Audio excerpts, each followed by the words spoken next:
점에서 함께 예배를 드리고 있습니다. 이 자리에 함께 예배 드리고 있는 우리 한마음교회 그리고 죽동교회 청년들에게 우리 환영의 박수 다시 한번 보내주실까요? 네, 감사합니다. 우리가 청년부 수련회를 함께 참석하고 있는 분들은 상관이 없는데 오늘 예배드리는 우리들에게 한 가지 전이해가 하나 필요합니다. 이번 수련회의 주제가 이제 Connected by Love라고 해서 이를 가지고 우리가 묵상하고 또 성경 공부도 하고 집회도 함께 이어지고 있습니다. 말씀 묵상으로만 따지면 벌써 4번째 시간을 우리가 갖고 있는데요. 그래서 어제 오늘 우리가 무엇을 보았는가 하면요, 우리를 사랑하셨기 때문에 우리가 서로 사랑해야 된다라는 것을 보았고, 우리가 사랑하신 그 사랑 안에서 우리가 죄인이었을 때 그때 이미 하나님이 우리를 사랑하심을 보았습니다. 그리고 오늘 아침 그 사랑은 갑자기 일어난 사랑이 아니라 태초 전부터 하나님이 우리를 창조하시기 전부터 계획되어져 있었다라는 것을 우리가 보았습니다. 그렇다면 오늘 우리는 무엇을 볼 거냐? 바로 우리가 그 사랑을 어떻게 실천하며 살아갈 것인가를 함께 살펴보고자 합니다. 오늘 본문은 엘라 골짜기에서 시작하게 됩니다. 이 엘라 골짜기에 아직 흙먼지가 가라앉지 않았습니다. 조금 전까지 이스라엘 군대는 40일 동안 벌벌 떨고 있었지요. 키가 3m에 가까운 누굴까요?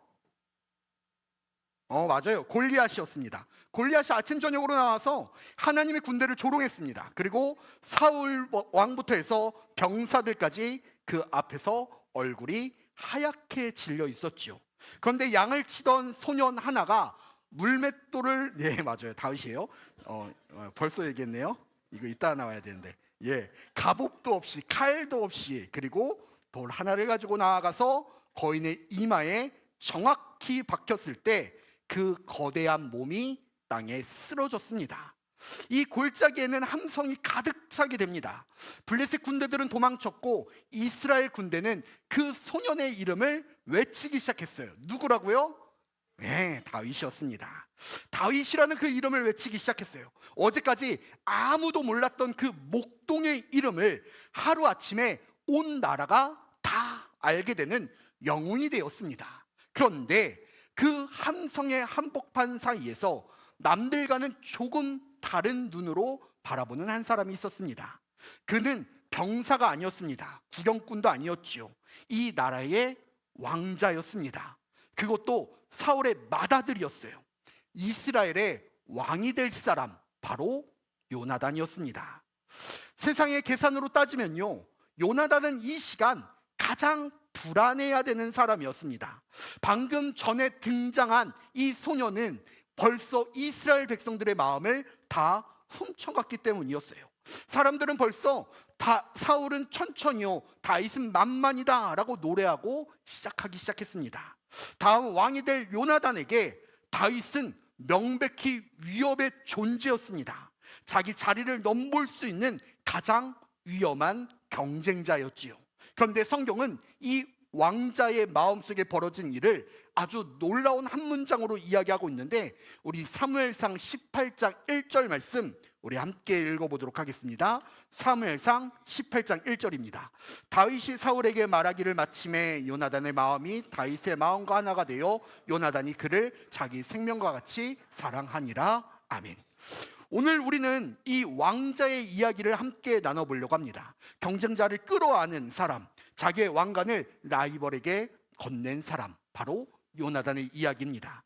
먼저 이 이야기를 하기 전에 우리가 어떤 세상에서 어떤 공기를 마시고 있는지를 함께 들여다보려고 합니다.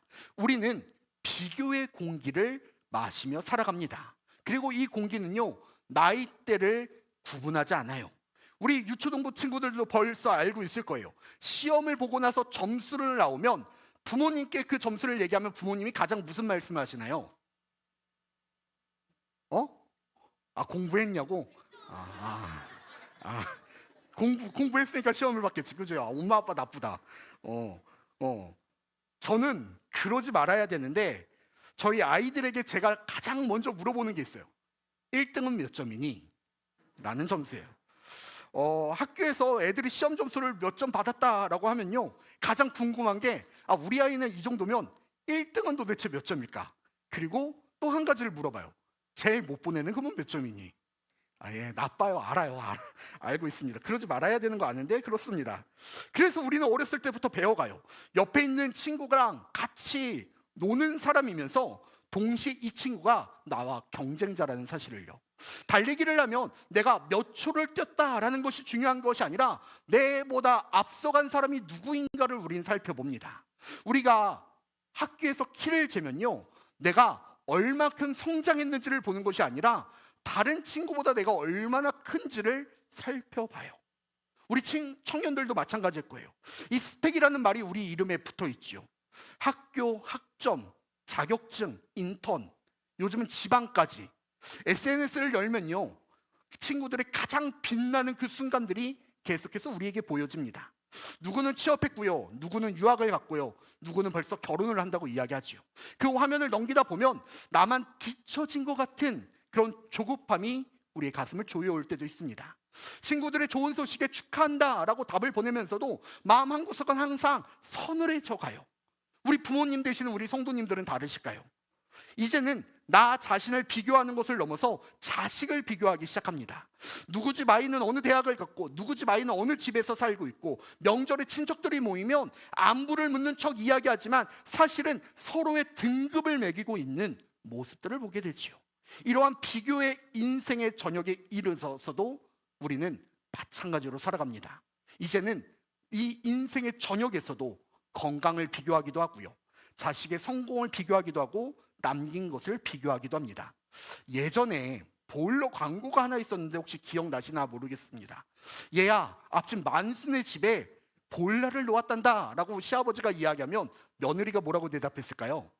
여보, 아버지 집에 보일러를 놔드려야 되겠어요 라는 광고가 있었어요. 기억들 안 나시나요? 부산은 이 광고를 안 했나요? 서울은 했는데. 예, 그랬습니다. 근데 이 광고조차도 옆집과 우리를 비교하며 살아갑니다. 이것이 우리가 태어나서부터 죽을 때까지 마시는 공기이기도 하죠. 세상은 우리에게 끊임없이 이야기합니다. 인생은 서바이벌이라고요. 내가 살아남으려면 남을 이겨야 한다고요. 내가 올라서면 누군가를 밟고 나아가야 한다고요. 그래서 우리는 외롭습니다. 사람이 이렇게 많은데도 마음 놓고 기댈 사람이 없어요. 왜냐하면 모든 사람들이 잠재적인 경쟁자로 보이기 때문이죠.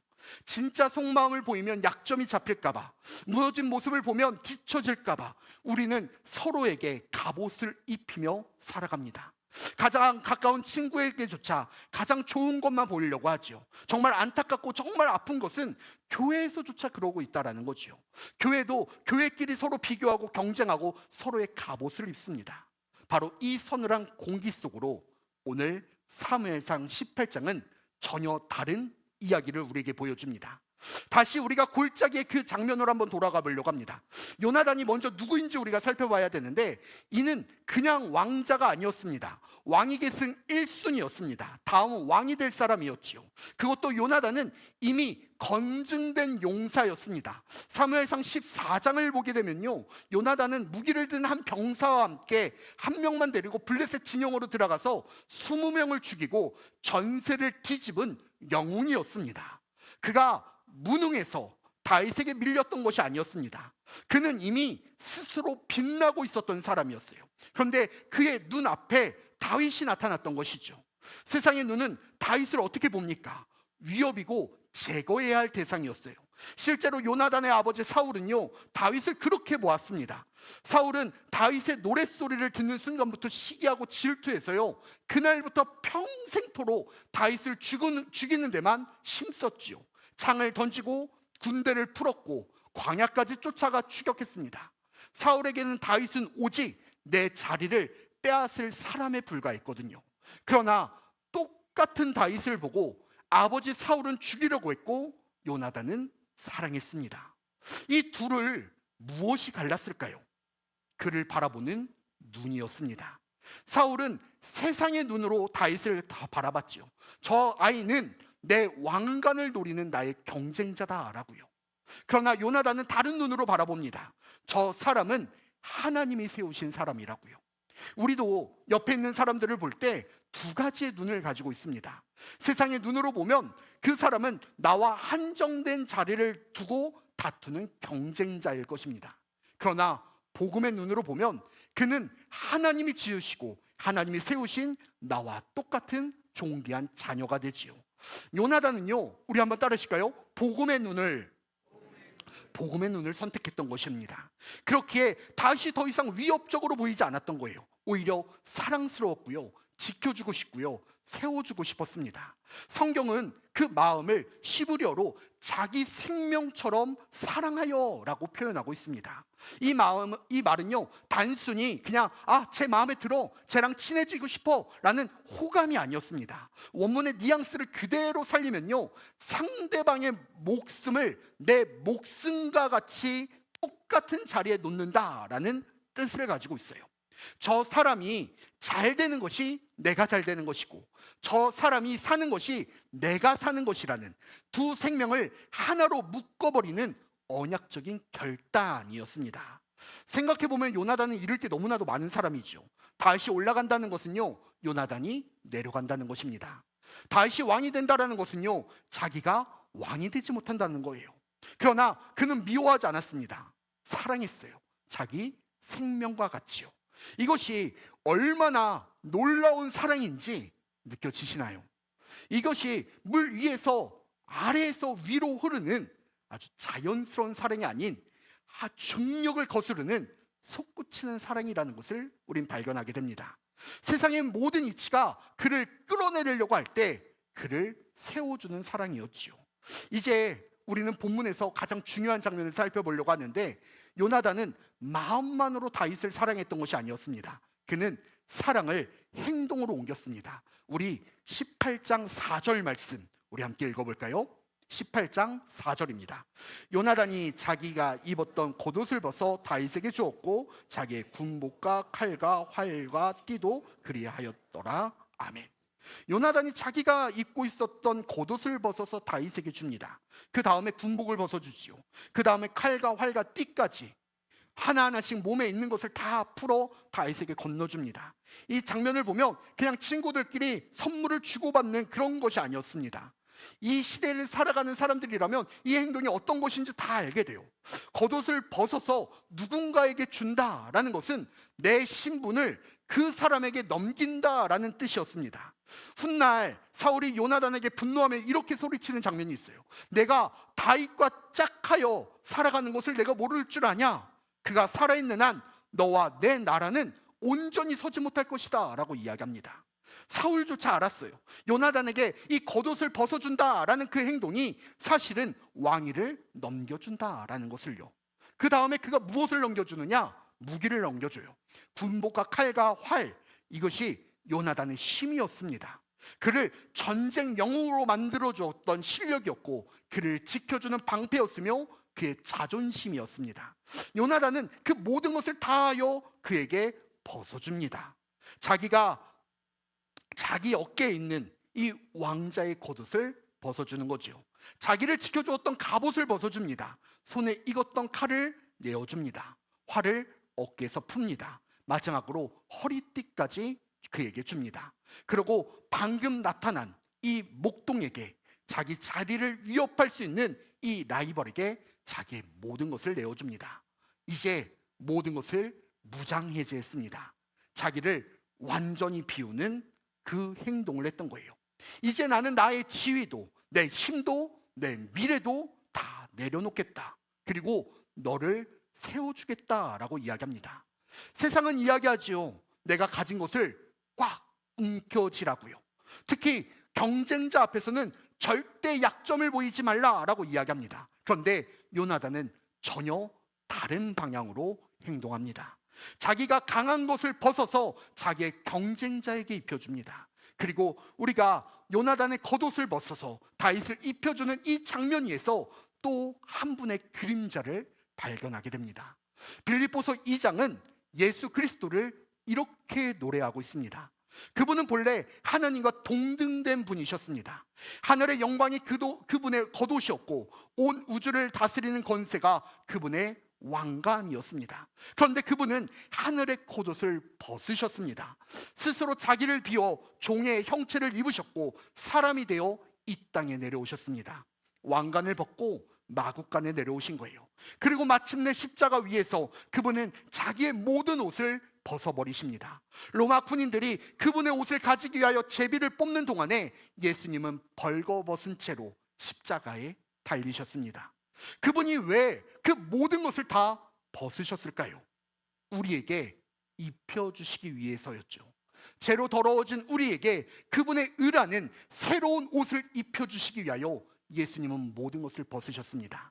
요나단이 겉옷을 벗어주었던 그것이 바로 이 복음의 예고편이었지요. 자기를 비워 남을 세우는 사랑, 왕관을 벗어서 상대방에 건네는 것, 이 사랑의 원조가 바로 하늘 보좌를 벗으시고 이 땅에 내려오신 예수 그리스도의 은혜였다라는 것입니다. 그래서 이미 우리는요, 한번 따라 하실까요? 다 받았습니다. 이미 우리는 그 사랑을 다 받았습니다. 우리가 자격이 있어서가 아니라, 우리가 뭔가를 이뤄내서가 아니라 그분이 먼저 자기를 다 비우셨기 때문에 그분의 의의 옷을 입고 오늘 우리가 이 자리에 앉아 있을 수 있는 것입니다. 그리고 받은 사람은 흘려보낼 수 있습니다. 이제 이 이야기가 우리에게 다가오는 이유이기도 합니다. 교회, 이 예배당은 무엇을 하는 곳일까요? 교회는 세상과 전혀 다른 공기를 흘려보내는 곳입니다. 밖에서는 너가 밟고 올라가라 라고 이야기하지만 이 안에서는 너를 위하여 나의 옷을 벗어주겠다 라고 이야기하는 곳이죠. 교회는 서바이벌 경기장이 아니라 요나단들이 모인 곳이기 때문입니다. 지금 우리 옆에 있는 분들을 함께 잠시 봐볼까요? 굳이 눈을 마주치지 않으셔도 돼요. 그런데 우리가 마음속으로 한번 의식해 봤으면 좋겠습니다. 세상의 눈으로 보면 이 옆에 있는 사람은요, 나와 경쟁하는 경쟁자일 수도 있습니다. 같은 시험을 보는 친구일 수도 있고요, 같은 승진을 노리는 친구일 수도 있습니다. 나보다 형편이 나아서 자꾸 나와 비교하게 되는 사람일 수도 있어요. 그러나 오늘 요나단은 우리에게 전혀 다른 눈을 보여줘요. 그 사람은 나와의 경쟁자가 아니라 내가 옷을 벗어 세워줄 하나님의 동역자라는 것이죠. 우리 유초동부 친구들, 오늘 한 가지만 우리 기억하고 갔으면 좋겠어요. 내 옆에 있는 친구는 내가 이겨야 할 상대방이 아니라 하나님 안에서 함께 걸어가야 할 친구들입니다. 친구들이 넘어지면 어떻게 해야 돼요? 비웃는 것이 아니라 손을 내밀어 일으켜줘야 돼요. 그게 요나단이 한 일이고 예수님이 우리에게 하신 일입니다. 우리 청년들도 마찬가지입니다. 제 아들이에요. 여러분들이 꽉 안고 있는 이 스펙, 인정받고 싶은 이 마음, 내가 앞서가야 한다라는 그 조바심, 그 겉옷을 벗어서 뒤처진 것 같은 그 친구에게 한번 입혀와 줬으면 좋겠습니다. 우리의 시간을, 우리의 자리를 그를 위하여 응원의 자리로 내어주는 거지요. 신기하게 내가 옷을 비워주면 내가 작아지는 것이 아니라 함께 커짐을 경험하게 될 것입니다. 우리 살아가는 우리 불꽃교회 성도님들도 마찬가지예요. 우리가 살아가는 세월 동안 우리가 잡아온 이 세월의 그 서열들이 있습니다. 내가 옳다 여기는 그 확신, 내가 오래 믿었던 그 연륜들, 내려놓기 어려운 그 안정의 자리, 때로는 그것을 벗어 옆 사람에게 나눠줄 수 있는 것입니다. 미안해요. 우리 영상 하나 봐야 되는데 미안해요. 미안해요. 여기서 우리가 잠깐 영상 하나 보고 나갈까요? 아니요, 불 안 꺼도 됩니다. 영상은 그냥 틀어주면 돼요. 2016년도에 일어났던 리우 올림픽 여자 5000m 예선 경기였는데요. 결승전까지 아직 한참 남은 이 자리에서 뉴질랜드의 햄브린이라는 선수가 발에 엉켜 넘어지는 일이 벌어졌습니다. 그런데 바로 뒤에서 달리고 있었던 이 미국 선수였던 다고스티노라는 선수가 그 위로 함께 걸려져 넘어졌습니다. 그리고 그 두 사람은 트랙에서 함께 뒹굴렀죠. 올림픽이었습니다. 평생을 준비했던 자리였죠. 몇 초만 늦으면 탈락하는 순간이었습니다. 상식대로라면 먼저 일어난 사람은 뒤를 돌아보지 않고 먼저 달려가는 것이 정상이었지요. 그런데 먼저 일어났던 다고스티노 선수가 달려가는 대신에 몸을 뒤로 돌렸습니다. 그리고 아직 트랙에 주저앉아 있었던 눈물을 흘리는 햄브린에게 손을 내밀어 이렇게 말했다고 해요. 일어나요. 우리 끝까지 함께 완주합시다 라고요. 그 손을 잡고 햄블린이 일어나서 다시 달리기 시작했습니다. 그런데 이번에는 몇 걸음 가지 못해서 다고스티노가 픽 쓰러지고 맙니다. 넘어질 때 무릎 인대가 끊어졌던 거예요. 그래서 이번에는 역할이 바뀌게 됩니다. 햄블린이 걸음을 멈추고 다친 경쟁자 곁에 서서 그를 일으키며 끝까지 함께 가자라고 격려합니다. 결국 다고스티노 선수는 끊어진 무릎을 쩔뚝거리며 꼴찌로, 그러나 끝까지 완주했습니다. 이들에게는 메달은 없었습니다. 그런데 그날 전 세계가 이야기하는 것은 금메달을 딴 선수가 아니라 서로 일으켜 세웠던 이 두 사람이었습니다. 한 번도 만난 적 없었던 이 두 사람은 그 순간 평생의 친구가 되었어요. 세상은 이겨라 라고 이야기합니다. 바로 그 트랙 앞에서 그들은 멈춰 서로를 세웠지요. 그리고 이 장면이 어떤 우승보다 오랫도록 사람들의 마음에 남아 있었습니다. 이것이 3000년 전 요나단이 다윗에게 했던 그 일이고 오늘 예수님이 우리를 부르시는 장면이기도 합니다. 넘어진 경쟁자에게 손을 내미는 것, 내가 앞서가는 대신에 멈춰서 상대를 일으켜 주는 것, 요나단과 다윗의 우정에 바로 이 아름다운 사랑의 특징이 있었지요. 훗날 다윗이 사울에게 광야에 쫓겨 도망갈 때에 요나단은 위협을 무릅쓰고 다윗을 찾아가 이렇게 이야기합니다. 두려워하지 말아라. 내 아버지의 손이 너를 해치지 못할 것이다. 너는 반드시 이스라엘의 왕이 될 것이고 나는 내 다음이 될 것이다 라고요. 자기가 왕이 될 자리에서 스스로 내려놓고 다윗을 세우는 그 요나단의 마음을 우린 보게 됩니다. 우리 사랑하는 불꽃교회 성도 여러분, 우리는 매일 세상의 공기를 마시며 나아갑니다. 비교하고 겨루고 뒤처질까봐 두려운 공기였지요. 그 공기 속에서는 우리가 서로에게 갑옷을 입고 옷깃을 여미며 가진 것을 움켜쥐려고 합니다. 그런데 오늘 3000년 전 엘라 이 골짜기에서 한 왕자가 우리에게 전혀 다른 모습을 보여줘요. 그는 자기에게 가장 위험한 경쟁자를 향하여 자기의 겉옷을 벗었습니다. 왕관을 벗어 던졌지요. 자기를 비워 상대를 세웠습니다. 그리고 그 왕자 어깨 너머로 우리를 위해 하늘의 겉옷을 벗으신 예수 그리스도가 서 계십니다. 그분은 왕관을 벗고 이 땅에 내려오셨고 십자가에서 옷 빠져 벗기신 채 우리에게 입혀주셨습니다. 이제 우리는 그 사랑을 입었죠. 그러니 흘려보낼 차례입니다. 오늘 이 예배를 마치고 각자의 집으로 돌아가는 그때에 우리가 기억하고 가슴에 새길 것이 있습니다. 거창한 것이 아니어도 돼요. 그저 오늘 하루 내 옆에 앉았던 그 사람을 바라보는 거지요. 그리고 그 사람을 위하여 내가 붙들고 있었던 그 겉옷을 하나하나 벗어주는 겁니다.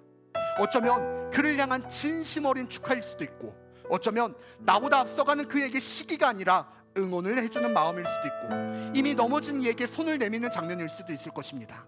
어쩌면 내가 옳다라는 그 고집을 내려놓고 먼저 손을 내미는 화해일 수도 있죠. 작은 것 같지만 이 작은 것이 세상을 거스르는 요나단의 힘이었습니다. 그것은 자기를 비워 세우신 예수님의 능력이었고요. 그것은 이 교회 밖에는 세상에서는 절대 할 수 없는 일이었습니다. 이제 우리가 그 길을 함께 걸어갔으면 좋겠습니다. 우리의 겉옷을 내려놓고 내가 붙들고 있었던 비교와 경쟁을 내려놓고 남보다 앞서야 된다는 그 조바심을 내려놓고 우리 옆 사람을 위하여 함께 손을 잡고 걸어가는 우리 불꽃교회가 되기를 간절히 축복합니다.